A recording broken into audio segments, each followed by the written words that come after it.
반갑습니다. 오늘 우리들이 하나님의 자녀가 되어 하나님을 아버지라 부를 수 있게 된 것은 100% 하나님의 은혜입니다. 우리 자신의 노력이나 공로는 단 1%도 없습니다. 전적인 하나님의 택하심이요, 전적인 하나님의 은혜입니다. 이러한 사실에 대해서 오늘 본문인 로마서 9장에서는 이삭과 야곱을 통해 알려주고 있습니다. 먼저 이삭이 되어 있습니다. 7절과 8절을 같이 읽습니다. 또한 아브라함의 씨가 다 그의 자녀가 아니라 오직 이삭으로부터 난 자라야 내 씨라 불리리라 하셨으니 곧 육신의 자녀가 하나님의 자녀가 아니요 오직 약속의 자녀가 씨로 여기심을 받느니라. 아브라함에게는 여러 명의 아들들이 있었습니다. 보통 우리가 아브라함의 아들 그러면 하갈이 낳은 이스마엘과 사락이 낳은 이삭 정도를 알고 있는데 그렇지 않습니다. 그 외에도 6명의 아들들이 있었어요. 창세기 25장 1절 2절을 같이 읽어봅니다. 아브라함이 후처를 맞이하였으니 그의 이름은 그두라라. 그가 시므란과 욕산과 무단과 미디안과 이스박과 수아를 낳고, 사라가 죽고 나서 아브라함이 후처를 얻어요. 장가를 갑니다. 그 그두라라는 여인에게 장가를 가서 6명의 아들을 낳습니다. 그래서 아브라함에게는 8명의 아들들이 있었던 것이죠. 그런데 그 아들들 가운데 오직 이삭으로 난 자라만이 아브라함의 씨라 불림을 받는다, 그렇게 말해요. 오직 이삭의 후손으로만이 구원에 이르게 된다라고 말씀합니다. 즉 이삭만이 선택을 받은 거예요. 8아들 가운데. 왜 8아들 가운데 하나님은 굳이 이삭만을 선택했을까 하는 것입니다. 이삭은 아브라함의 본처 정실 부인을 통해서 낳았기 때문일까요? 그렇지 않습니다. 그두라도 첩이 아니에요. 그두라도 정실 부인입니다. 사라가 죽고 나서 후처로 얻은 사람이에요. 그럼 왜 하나님께서는 유독 이삭으로부터 난 자야만이 아브라함의 씨다 이렇게 말씀을 하실까요? 오늘 그 이유에 대해서 본문 9절에서 말씀합니다. 시작. 약속의 말씀은 이것이니 명년 이때에 내가 이르니니 사라에게 아들이 있으리라 하심이라. 왜 하나님은 이삭의 씨를 택하였느냐? 그것은 약속의 말씀 때문이에요. 여러분, 본래 이삭은 태어날 수 없는 그런 상황이었습니다. 이삭이 태어날 때 어머니 사라의 나이는 90세였어요. 경수가 끊어졌다라고 말합니다. 여인에게서 경수가 끊어지면 천하 아이를 낳을 수가 없어요. 누구도 100% 불가능합니다. 인간적으로는 불가능해요.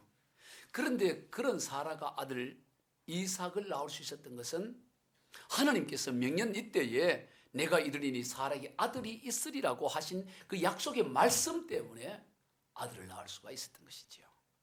즉 100% 하나님의 은혜요, 하나님의 택하심으로 말미암았다라는 것입니다. 이삭을 통해서 하나님께서는 우리의 구원이 어떻게 이루어짐을 분명하게 계시해 주고 있는 것입니다.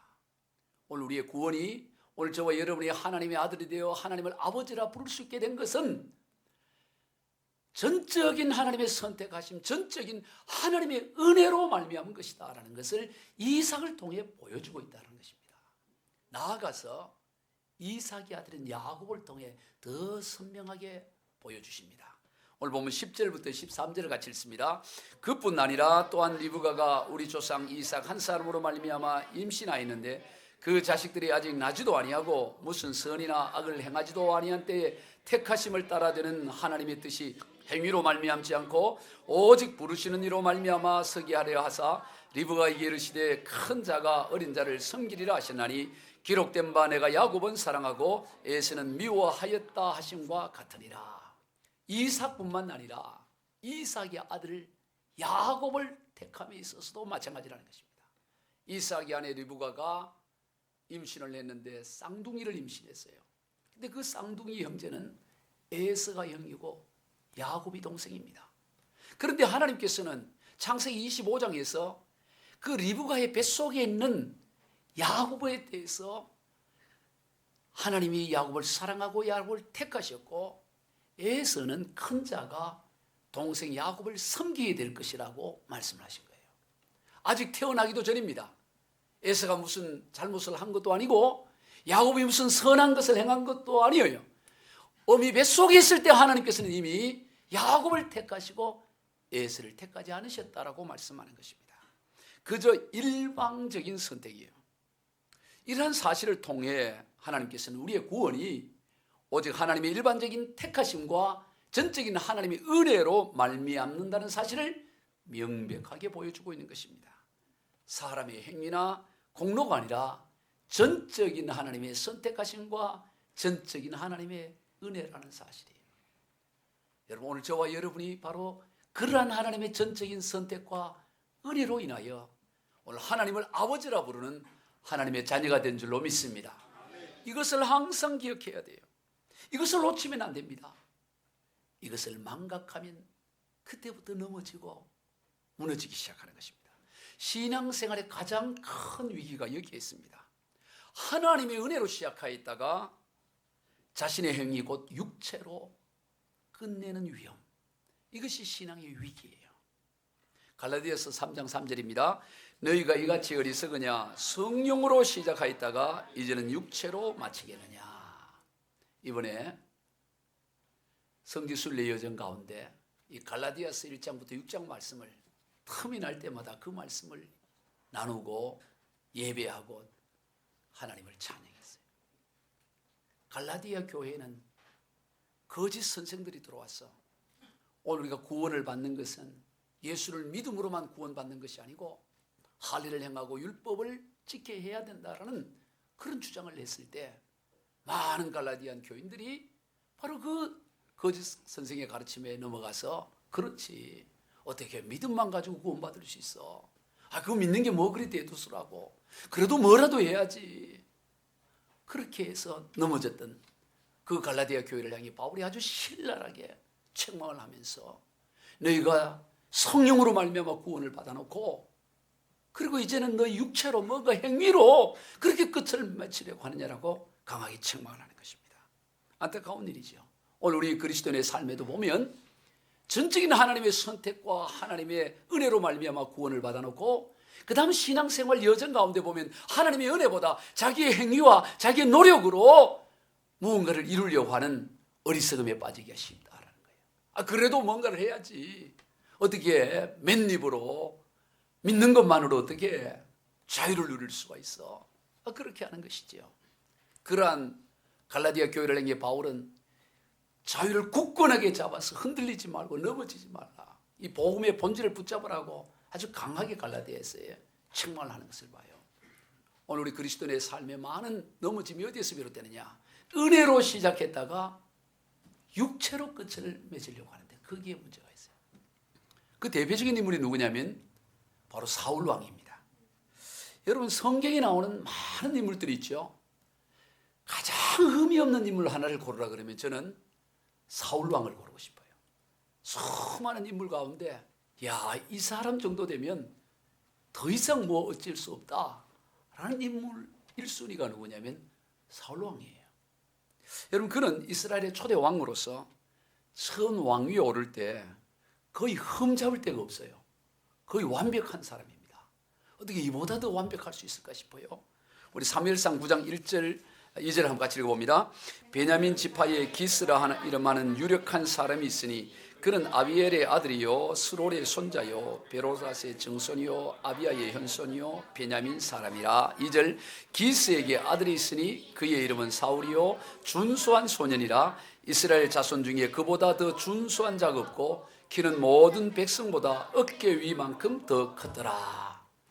이 사울을 설명해서 그의 집안을 설명하는데 아버지와 할아버지, 증조할아버지, 고조할아버지까지 여러 대를 언급해요. 무슨 얘기입니까? 명문 집안이라는 거죠. 뼈대에 있는 집안이라는 거예요. 게다가 그가 얼마나 잘생겼는지 이스라엘에서 그보다 더 준수한 사람이 없다. 그보다 더 잘생긴 사람이 없다는 거예요. 최고의 남자라는 거예요. 더군다나 키도 커요. 키가 얼마나 크냐? 보통 그 이스라엘 사람들보다 어깨 위 하나는 더 높아요. 더 준수한 자가 없고 그보다 더 준수한 자가 없고 키는 모든 백성보다 어깨 위만큼 더 컸더라. 키도 크고 얼굴도 잘생기고 집안이 명문 가문이고 이런 사람 찾기 어렵잖아요. 그래요. 그런데 그 정도가 아니에요. 아주 성실해요. 효자예요. 아버지 집에 암나귀가 집을 나가 잃어버렸어요. 그래서 이 아들 사울이 암나귀를 찾기 위해서 하인 하나를 데리고 온 들판을 몇 날 며칠을 다닙니다. 찾으러 근처 다니다가 없으면 아버지 못 찾았어요 이러면 돼요. 이 집안이 가난한 집안이 아니에요.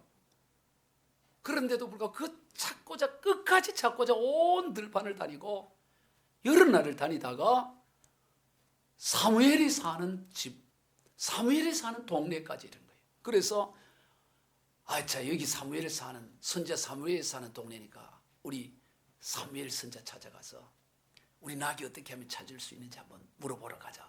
그래 갑니다. 근데 갈 때 맨입으로 가지 않아요. 하인으로 뭐가 있느냐 하고 선물 보따리 챙겨가지고 사무엘을 찾아.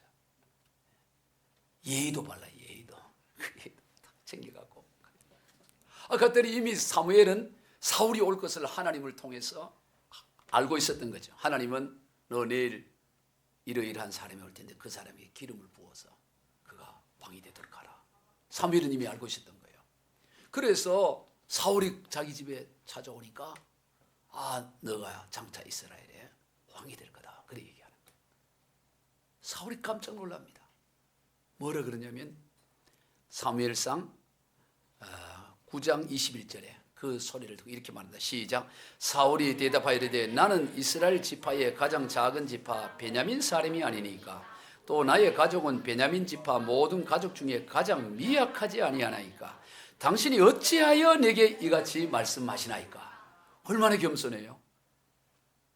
나는 우리 집안은 12지파 중에서 제일 미약한 베냐민 지파고 또 우리 집은 베냐민 지파 중에서도 제일 약합니다. 그런데 나 같은 사람이 어떻게 왕이 될 수 있어요? 어찌 그런 말씀하세요? 라고 저 겸손해. 여러분 같으면 어떻게 해요? 집안도 명문 가문이고 키도 크고 얼굴도 준수하고 성실하고 사무엘이 네가 장차 왕이 된다 이러면 아싸 이러면서 좋아해야 되지 않겠어요? 드디어 이래야 되는데 하리라고 아니라고 우리는 집안도 하나도 있을 수 없다고 내가 어찌 왕이 되겠냐고 아주 겸손해요. 겸손. 요즘 흠잡을 게 뭐가 있어요? 가문 좋지, 얼굴 잘생겼지, 키 크지, 성실하지, 효심 있지, 겸손하지. 1등 사위감 1등 사위감. 그런데 하나님의 은혜로 결국에 그가 왕이 되는데 어떻게 합니까? 제비뽑기 방식으로 하나님이. 왜냐하면 그렇게 온 이스라엘 백성들이 그를 왕으로 인정해 줄 수 있으니까 하나님은 제비뽑기라는 이 방식으로 하는 거예요. 그래서 12지파 중에 한 지파가 뽑히고 나중에 결국 누가 뽑힙니까? 사울왕이 뽑히는 거예요. 그래서 사울왕을 찾습니다. 자, 사울이 왕이 됐습니다.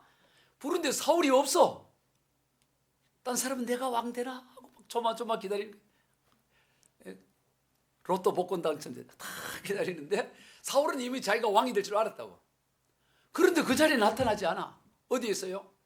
수레 뒤에 숨어갖고 숨어있어. 나 같은 놈이 어떻게 왕이 되냐고. 제일 누가 보더라도 제일 왕 같은 사람인데 그래 왕이 돼요. 그러니 얼마나 겸손한 사람이에요. 훌륭한 사람이죠. 그런데 여러분 그 모든 훌륭한 것 좋은 가문에서 태어나고 키도 크고 다 이게 사울이 자기가 뭘 노력해서 그래야 되나요? 태어날 때 여러분 나는 이 가문에 태어나겠다 선택해서 태어난 사람이 있습니까? 나는 키가 요만큼 되는데 그렇게 한 사람이 없어요. 다 태어나 보니까 이렇고 저렇고 다 그런 거지. 자기가 한 게 없다고. 전부 전적인 하나님의 은혜. 전적인 하나님의 은혜. 왕이 된 게 전부 하나님의 은혜예요.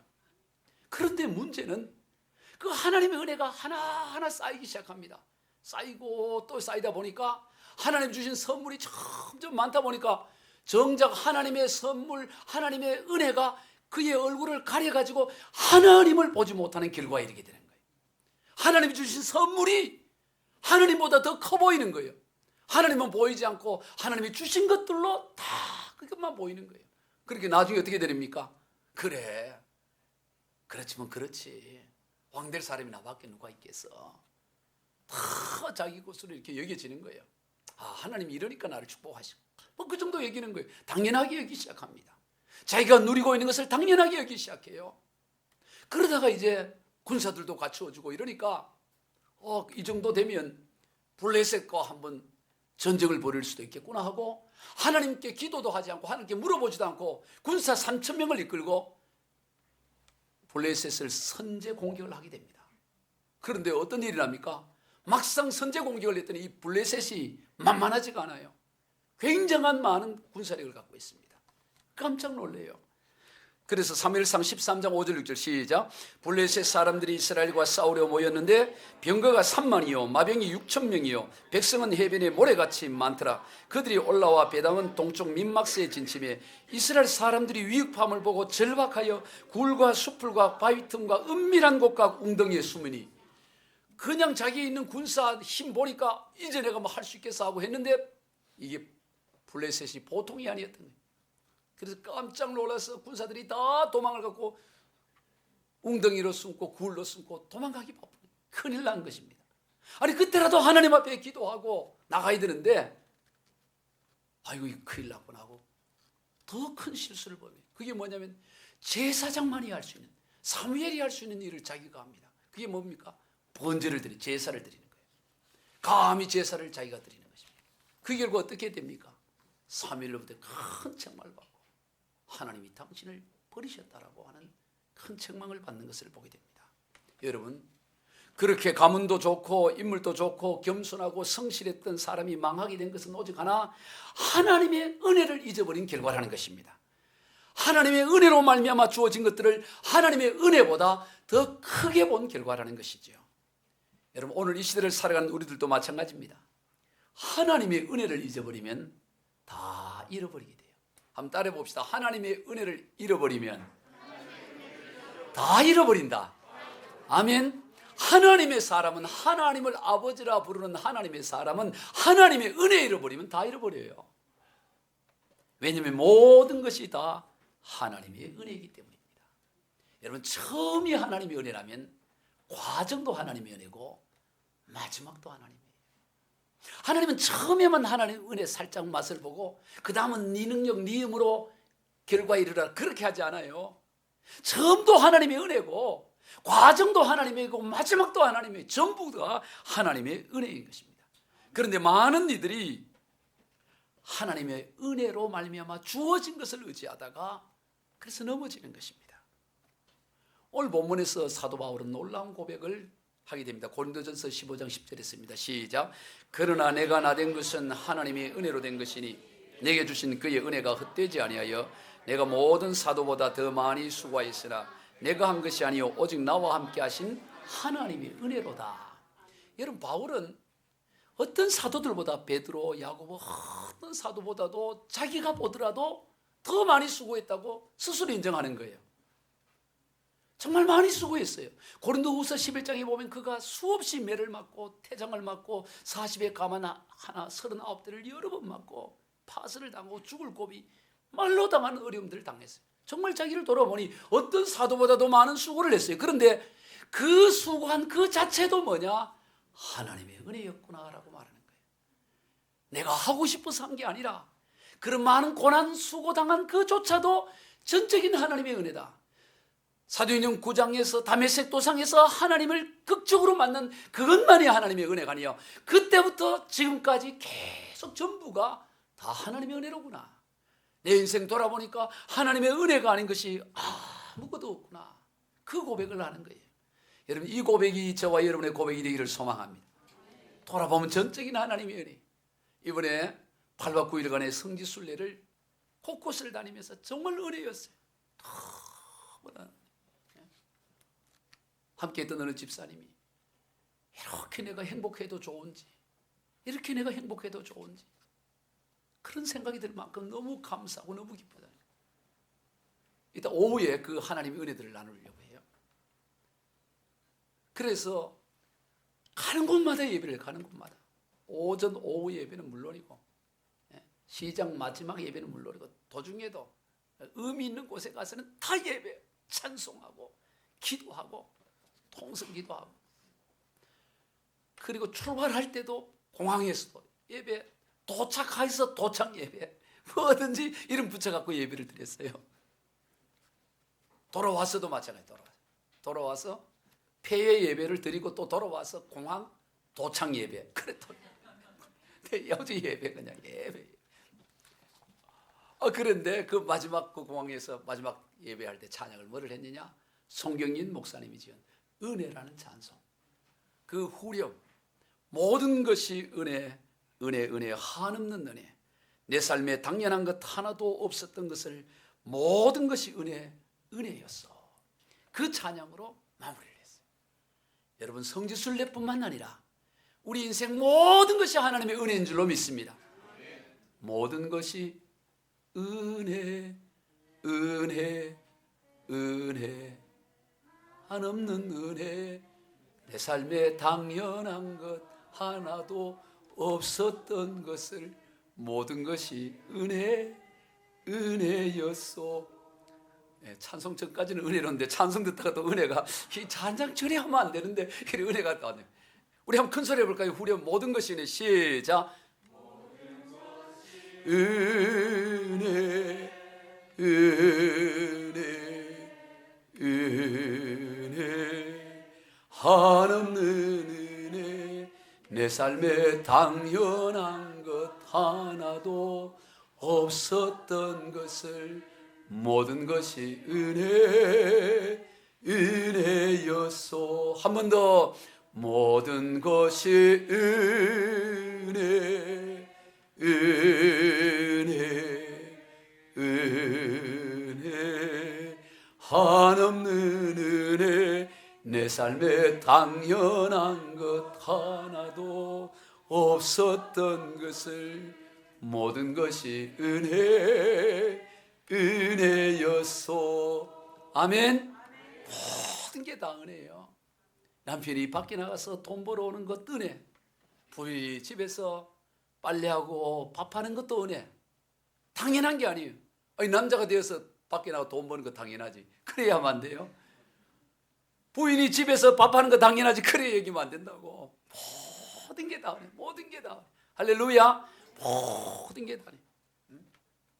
이처럼 오직 하나님의 은혜의 바탕을 둔 인생은 현실이 좀 어렵다고 절망하거나 낙심하지 않고 또 어렵지 않고 형통하다고 교만하지 않아요. 모든 게 다 하나님의 은혜인데 절망할 게 뭐가 있고 교만할 게 뭐가 있어요? 뭐밖에 뭐하냐? 감사할 것밖에 없어요. 은혜를 깨달으면 할 것은 오직 감사예요. 다 은혜니까 감사합니다. 이것도 감사합니다. 저것도. 여러분 왜 인생살이 가운데 감사하지 않습니까? 왜 감사하지 못합니까? 하나님의 은혜 가운데 있음을 놓치고 있기 때문입니다. 자신의 인생이 자신에게 달려있다고 믿기 때문이에요. 자신의 인생에 주어진 여건에 달려있다라고 믿고 있기 때문인 것입니다.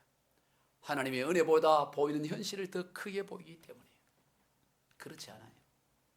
어느 중년의 성도가 대학병원의 한 수술실에서 서람 혀에 암이 걸려서 혀를 잘라내야 되는 그런 수술을 하게 되었어요. 그래서 이제 마지막으로 의사가 마취를 하고 혀를 잘라내야 되는데 이 마취 주사를 손에 든 의사가 머뭇거리더니 마지막으로 남기실 말씀은 없습니까? 이렇게 물은 거예요. 마지막으로 할 말 혀를 가지고 이제 잘라내면 말을 못하니까 그런 수도 있겠지만 그러니까 그 옆에 있던 간호사들 또 실습 의사들 다 그 지켜보는 거예요. 뭐라고 말할까? 심각하게. 나라면 저때 무슨 말할까? 다 이런 생각을 해요. 저분은 뭐라고 얘기를 할까? 여러분 만약 마지막으로 말 한마디 해야 된다면 뭐니? 혀를 자르는 마지막 무슨 다 지켜보고 있는 거예요. 그랬더니 이 중년의 사람이 뭐라고 말하냐면 두 줄기 눈물을 흘리면서 주여 감사합니다. 주여 감사합니다. 주여 감사합니다. 이 세 마디가 마지막 말이었다. 그리고 혀를 잘라냈다. 별로 우려가 안 되는 것 같아요. 뭐 걱정이 있기를 바라는 것 같은데, 여러분 걱정이 아니에요. 오늘 우리 인생은 그냥 감사합니다. 마지막 우리 생명 호흡 끝날 때 주여 감사합니다. 그게 우리가 할 얘기다 이 말이에요. 아멘. 하나님의 은혜를 생각하면 뭐 할 얘기가 있어요? 주님 감사합니다. 내 인생 돌아보니 감사합니다. 그냥 그거 하다 감사합니다로 그냥 인생 끝나는 거죠. 그거 외에 하나님의 은혜를 깨달은 자가 할 말이 뭐가 있겠습니까? 그리고 하나님의 은혜를 마음에 품은 사람의 특징은 하나님의 은혜 밖에 있는 사람에 대한 안타까움을 가진다는 거예요. 오늘 1절, 2절부터 3절까지 한번 읽어봅니다. 내가 그리스도 안에서 참말을 하고 거짓말을 아니하노라. 나에게 큰 근심이 있는 것과 마음에 그치지 않은 고통이 있는 것을 내 양심이 성령 안에서 나와 더불어 증언하노니 나의 형제 곧 고리의 친척을 위하여 내 자신이 저주를 받아 그리스도에게서 끊어질지라도 원하는 바로다. 바울에게는 큰 근심이 있었다는 거예요. 아니 사도 바울 같은 사람이 뭔 근심이 그렇게 있겠어요? 모든 걸 다 초월하고 오직 천상을 경험하고 온 사람, 뭐가 부러울 게 있고 뭐 근심거리가 바울에게 뭐가 있겠어요? 그런데 그에게는 짓누르는 말로 다 할 수 없는 큰 근심이 있다라고 말하는 것입니다. 그것이 무엇입니까? 바로 고리의 친척 곧 유대인들의 구원에 관한 것. 내 고리의 친척, 내 민족 유대인들의 구원을 생각하면 마음이 답답하고 가슴이 답답하고 견딜 수 없는 고통이 있다고 말하는 것이에요. 그래서 그들의 구원을 위해서라면 자신이 저주를 받아 지옥에 떨어진 난이 있어도 그들의 구원되기를 원한다고 그렇게 간절히 원하는 것입니다. 그런데 문제는 이 유대인들이 어떤 사람이냐 하는 거예요. 바울과의 관계에서 어떤 사람이냐. 바울을 후원하는 사람들이었나요? 야, 바울 그래 잘한다. 이런 사람들이 아니에요.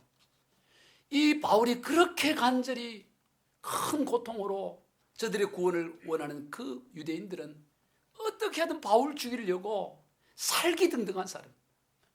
바울을 너무나 괴롭히고 심지어 죽었다고 성 밖에 던지기까지 한 사람이 죽었다고. 돌로 던지고 돌로 치고. 후원한 사람들의 바울을 후원한 사람들이 아닙니다. 그를 죽이려고 하는 사람들이에요. 근데 그들의 구원을 위해서 그렇게 간청하는 거예요. 심지어 사도행전 23장 12절 13절 날이 새매 유대인들이 당을 지어 맹세하되 바울을 죽이기 전에는 먹지도 아니하고 마시도 아니하겠다고 이같이 동맹한 자가 40여 명이더라. 바울 죽이기 전엔 입에 곡식 안 되겠다고 한 사람. 사람이 보통 독해도 이러지는 않잖아요. 죽이려도 밥은 먹고 죽이려고 해야지 뭐 그렇게 죽이려고 입도 물도 안 먹고 그렇게 돼. 그것도 한두 사람이 40명이. 여러분 잠을 잘 수 있겠어요? 40명이 그러면 무슨 바지락 소리만 나도 그 깜짝 놀래지게 노이로제 걸리지 않겠어요? 40명이 그렇게 동맹을 맺고 그래요. 그런데 그들의 구원, 그 민족, 그들을 구원하기 위해서 바울은 그렇게 애타는 심정으로 강구하고 있는 것을 보게 된다는 것입니다.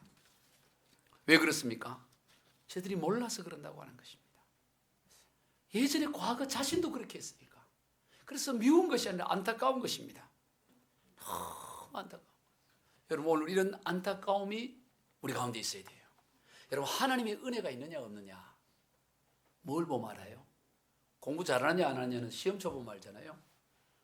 오늘 우리에게 하나님의 은혜가 있는지 없는지 뭐 보면 아느냐? 은혜 밖에 있는 사람들에 대한 안타까움이 내 가운데 있느냐를 보면 알아요. 그게 참된 은혜예요. 참된 은혜를 깨닫는 사람은 은혜 밖에 있는 사람들에 대한 안타까움이 있는 거예요. 이 은혜가 밖으로 흘러가지 않으면 아직 은혜 가운데 있는 게 아닙니다. 사실은 착각하는 거예요. 정말로 하나님의 은혜를 깨달으면 그 밖에 있는 사람들에 대한 말로 다 할 수 없는 안타까움이 있어야 되는 거죠. 누구를 보더라도 경쟁 상대로 보는 게 아니에요. 안타까움의 상대로 보는 거예요. 오래전에 TV에서 참화고도라는 순례의 길이라는 그 프로를 본 적이 있어요. 아주 오래전인데 이분들이 이제 가을 추수를 끝내고 중국 스촨성이라는 곳에서 이 마을에 세 사람하고 노인 두 사람이 티벳 라사를 향하여 오체투지를 하며 순례를 해요. 오체투지. 여러분 이거 보신 적 있어요? 티벳 오체투지. 참화고도. TV 있는 분은 이런 거는 봐도 돼요. 미워도 다시 한번 이런 거는 보지 말고 이런 거 참하고도 순례 이런 거는 보라고 이런 거 보고 또 보고 이런 거보다 이런 거는 보면 참 은혜가 돼요. 그런데 여기 스촨성에서 티벳 라사까지를 오체 투지를 위해서 가요. 그 거리가 무려 얼마냐? 2100km예요. 2100km. 여러분 2100km면 서울서 부산까지 약 400km인데 5번을 가는 거리야. 그 거리를 그냥 걸어가도 쉽지 않잖아요. 걸어가도 쉽지가 않다고. 오체투지가 뭐예요? 오체투지라는 것은 팔다리, 팔 두 개, 다리 두 개, 머리, 요게 5가지라고. 요걸 땅에 대는 거예요. 땅에. 쉽지 않죠? 팔다리만 돼도 어려운데 머리까지 돼야 돼. 머리까지. 이 오체야, 오체. 한 걸음 걷고 엎드려가고 땅에 대고 또 한 걸음. 그걸 2100km를 가. 2100km. 이야, 참. 그게 얼마나 제가 충격이었으면 이걸 지금 몇 년 전에 본데 내가 이걸 지금 설교로 쓰고 있잖아요. 그런데 우리 조금 이 평지도 아니야. 해발 몇 미터? 4000에서 5000m야. 숨쉬기도 어려워. 해발 4000m에서 5000m 그 티베트 공원. 생각만 해도 대단해. 생각만. 얼음이 있고 눈이 쌓이고 그 먹는 것도 또 가다 뭐 식당이 있는 게 아니라고. 식당이 뭐 뷔페 먹고 이런 게 없어요. 보리 가루로 만든 떡 한 조각하고 차 한 잔이 전부야. 떡 조각. 겨울에는 텐트 하나 쳐놓고 거기서 영하 20도야. 이야, 바람이 불러기고. 그래 며칠을 갔냐 봤더니 186일간을 가. 186일. 아마 우리 보고 그래야 간다고 하면 아무나 갈 걸려서 그래. 그래야 구원받는다고 누가 가겠어요? 그런데 거기 라사는 어떤 곳이냐 봤더니 그 성지로 이르는 그 라사는 7세기경이에요. 600년대 7세기경에 그 나라 왕에게 시집을 온 당나라 공주가 뭘 갖고 왔냐면 혼수물로 석가모니 불을 가지고 온 거야. 티벳에 당나라 공주가 오면서 석가모니 상을 갖고 왔어. 그래서 그게 성지가 된 거야. 티벳 성. 별 의미도 없잖아요. 그래 그게 이제 족황사원이라는데 그러면 그 가면 끝나냐? 가서 끝나면 그거 좋은데 가서 또 거기서 족황사원에서 오체투지를 몇 번 했냐? 10만 불을 해야 돼. 거기서 10만 불을 또 해야 돼. 와, 이 완전 거짓골이지. 여러분 제가 보면서 참, 저 어떻게 해줘 정말. 저래서는 구원이라도 받으면 그래 다행이겠어요. 그래 구원이라도 받으면 얼마나 좋겠어요. 근데 그것도 아니라고 다 헛된 거라고. 너무 안타깝죠. 그래서 지금 우리 티벳 선교사들이 지금 많이 들어가 있잖아요. 티벳. 왜 저들이 그토록 센 고생을 할까요? 이유는 한 가지 좀 몰랐기 때문에. 복음을 모르기 때문에. 예수 복음의 가치를 모르기 때문에. 진리를 모르기 때문에. 하나님의 은혜가 무엇인지를 모르기 때문에. 이번에 성지순례 가운데 통곡의 벽을 갔다 왔어요. 통곡의 벽. 말 그대로 통곡하는 벽이에요. 그 통곡의 벽인데 갔더니 통곡하는 사람 없고 그냥 기도만 하더라고. 다 이제 벽 잡고 기도를 하는데 거기 보면 남자들만 갈 수 있는 굴이 있어. 남자들만. 오른쪽은 여자들, 왼쪽 벽을 써요. 남자만 갈 수 있는 데가 있고 여자만 가요. 그 남자들만 가는 데는 또 그 동굴 같은 데가 있어. 그 안에 들어갔더니 아이고 얼마나 많은데 하레디라고 하는 사람, 이런 모습을 한 사람이 하레디예요. 하얀 셔츠에 검은 정장, 챙이 있는 모자, 수염을 또 길게 이렇게 하고. 여자 하레디도 있어요. 그런데 이 남자 하레디들이 거기서 뭘 하냐? 토라를 읽어요. 젊은 애도 있고 노인도 있고 다 토라를 읽는 거예요. 이 하레디들은 극단 정통주의 유대인들로서 얼마나 많은가 조사를 해봤더니 이스라엘 지금 전체 인구 약 900만 명인데 이 하레디가 122만 명이라. 굉장히 많은 거죠. 전체 유대인 중에 122만 명이 극단적인 정통 유대인이야. 이들은 징병제인 국가에서 군대도 안 갑니다. 군면제. 세금도 내지 않아요. 아무것도 안 해. 성자라고. 그리고 돈 벌러 안 가. 노는 게 아니지. 내 아침부터 저녁까지 계속 토로만 읽어. 아침 8시부터 저녁 10시까지 계속 머리도 그냥 읽고 다녀. 앞뒤로 흔들면서 이걸 한 80년간 흔들어 보세요. 계속 아침부터 일하면 이거 많은 거야. 그래. 근데 이게 수가 점점 늘어나. 그 일을 안 하니까 금빙층이야. 금빙층. 가난한 사람들이야. 다 가난하게 살아. 근데 문제는 그렇게 열심히 해가지고 구원이라도 받으면 좋은데 참 안타까워요. 그러니 그들을 바라보는 사도 바울의 그 안타까움이 어떻겠어요? 안타까워. 오늘 우리는 이 하레디든 또 티베트든 또 열방에 있는 영혼들을 위해 우리가 복음을 전해야 됩니다. 그뿐만 아니라 오늘 우리 가까이 있는 심령들, 멀리 있는 영혼들뿐만 아니라 우리 친인척 주변에 수많은 영혼들, 이들의 복음을 전하는 가슴에 불이 타야 돼. 가슴에 불이 나야 됩니다. 할렐루야. 그게 은혜 받은 자의 특징이에요. 은혜를 받게 되면 은혜 밖에 있는 자에 대한 안타까움과 긍휼이 있다는 것입니다. 그럼 왜 우리가 예수 복음을 그렇게 굳이 전해야 될까요? 왜 예수 복음을 그렇게 전해야 될까 말이지. 여러 관점에서 살펴볼 수 있겠지만 가장 실질적이고 본질적인 이유는 천국과 지옥이 있기 때문에. 더 축약하면 왜 우리가 복음을 그렇게 안타까워하면서 전해야 되느냐? 지옥이 있기 때문에요. 천국과 지옥. 천국은 있고 지옥은 없다. 그러면 안 전해도 돼 사실. 그런데 지옥이 있기 때문이야. 여러분 지옥만 없다면 한 인생 이래 사나 저래 사나 뭐 별 차이 있어요. 길게 살아봐야 100년인데 100년 잘 살아봐야 뭐 잘 사는 거고 100년 뭐 마음의 평안을 누리고 뭐 안정을 누려봐야 그래 봐야 100년이죠. 100년 뒤에 다 썩어 아무것도 없어져 버리는데 뭔 의미가 있어요? 지옥이 없다면. 아니, 지옥이 없다면 굳이 교회 나올 필요 없어요. 지옥이 없는데 뭘 굳이 교회 나와? 지옥이 없다면. 아니, 천국 안 가도 되지 뭐 지옥만 없으면. 끝나면 되는 거지. 아무것도 없어버리면. 그렇잖아요. 만약 나 지옥이 없다면 오늘 나 주일 예배 별로 인도하고 싶지가 않아. 여행 가고 싶어. 노세 젊어서 노세. 늙어지면 못 노나니. 하무 11홍이요.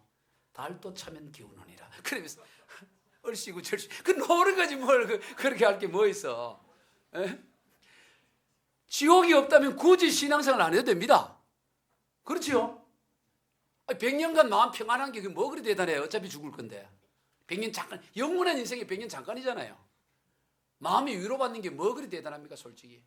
좀 마음 불편하면 좀 어때요? 100년 되면 끝나버리는데 어차피. 흙이 되는 건데. 에? 뭐 별난 게 없다고. 아무 의미 없어. 지옥이 없다면. 그런데 그렇지 않아요. 지옥이 있어. 이 세상 보이는 게 전부가 영원한 세상이 있어요. 천국과 지옥이 분명히 있습니다. 특히 지옥이 있어요. 예수님은 지옥에 관해서 공적으로 18번이나 말씀하세요. 지옥에 대해서. 예수님이 그냥 빈말로 하겠어요. 마태복음 5장 29절 30절 몇 군데만 봅니다. 만일 내 오른눈이 너로 실족하게 하거든 빼어내버리라. 내 백체 중 하나가 없어지고 온몸이 지옥에 던져지지 않는 것이 유익하며 또한 만일 내 오른손이 너로 실족하게 하거든 찍어내버리라. 내 백체 중 하나가 없어지고 온몸이 지옥에 던져지지 않는 것이 유익하리라. 지옥에 던져지기 얼마나 무서운지. 네 눈이 죄진다면 눈 뽑아버려. 주님도 과격하게 말씀해요. 손 찍어내버려. 이렇게. 마태복음 23장 33절 뱀들아 독사의 새끼들아 너희가 어떻게 지옥의 판결을 피하겠느냐. 지옥의 판결이 있어요. 마가복음 9장 48절 49절 거기에서는 구더기도 죽지 않고 불도 꺼지지 아니하느니라. 사람마다 불로서 소금치듯 함을 받으리라. 여러분 이 지옥은 다 주님이 하신 말씀입니다. 죽지를 않아. 여러분 죽지 않는 게 그게 얼마나 고통이에요. 차라리 죽어버리면 고통스러워 죽어버리면 되는데 영원한 고통 가운데 있는 거예요. 구더기도 죽지 않는데 불 속에서 영원한 고통 가운데. 얼마나 지옥의 고통이 심하면 창조주 하나님이 십자가에 죽기까지 하셔서 우리로 하여금 지옥에 가지 못하게 하실까요? 왜 주님이 이 땅에 오셔서 십자가에 죽으셨어요? 창조주 하나님이 지옥에 가서는 안 되기 때문에. 그러면 그런 지옥을 왜 만들었어요? 이렇게 질문할 수 있죠. 지옥은 사람을 위해 만든 게 아닙니다. 타락한 천사, 마귀가 들어갈 곳이에요.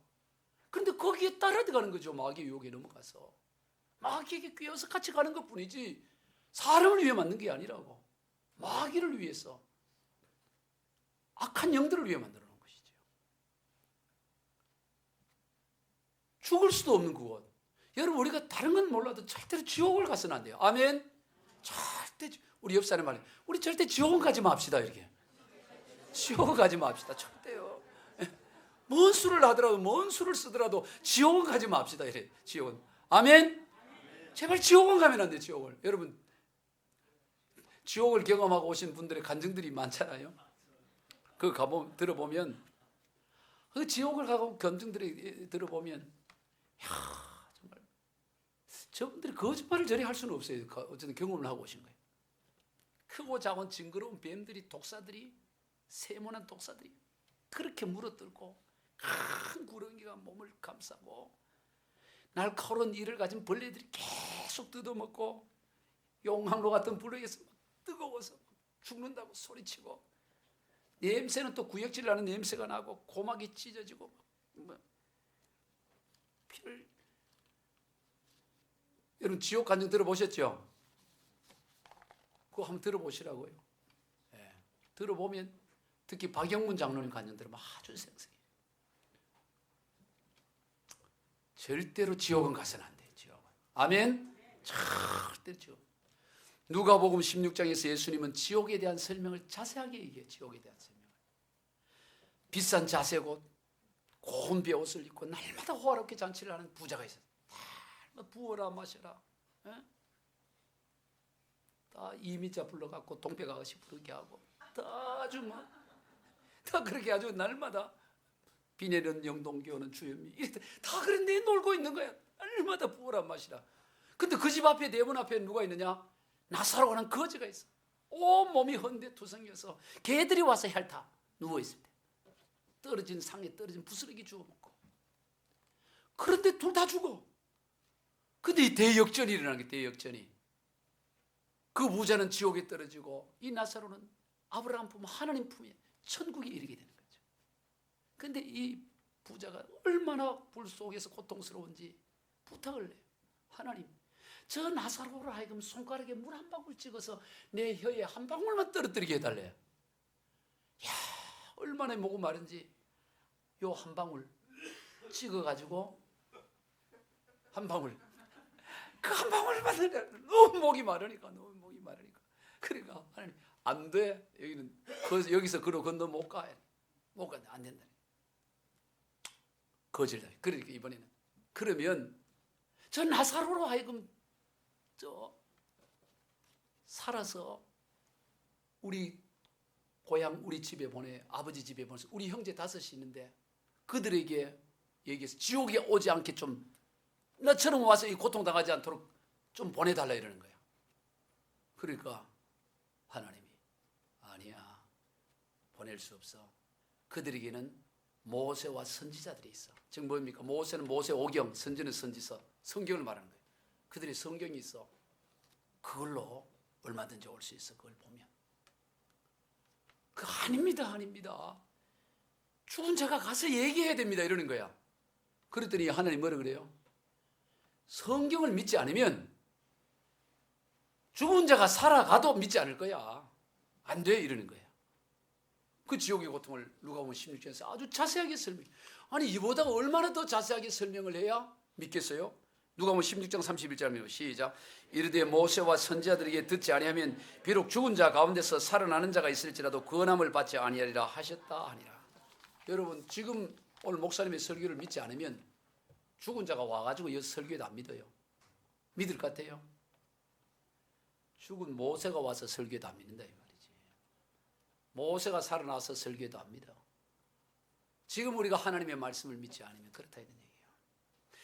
예수님이 이토록 지옥에 대해서 자세하게 설명을 했어요. 이보다 더 자세할 수가 없어. 더 얼마나 설명해야 지옥과 천국이 있다고 믿겠냐 이 말이에요. 예수 보험에는 구원의 길이 없습니다. 천하 방법이 없어. 오직 예수. 지옥이 있고 예수 복음에는 길이 없기 때문에 우리가 목숨 걸고 복음을 전해야 된다 이 말이에요. 사도행 14장 6절 읽어봅니다. 예수께서 이르시되 내가 길이요 진리요 생명이니 나로 말미암지 않고는 아버지께로 올 자가 없느니라.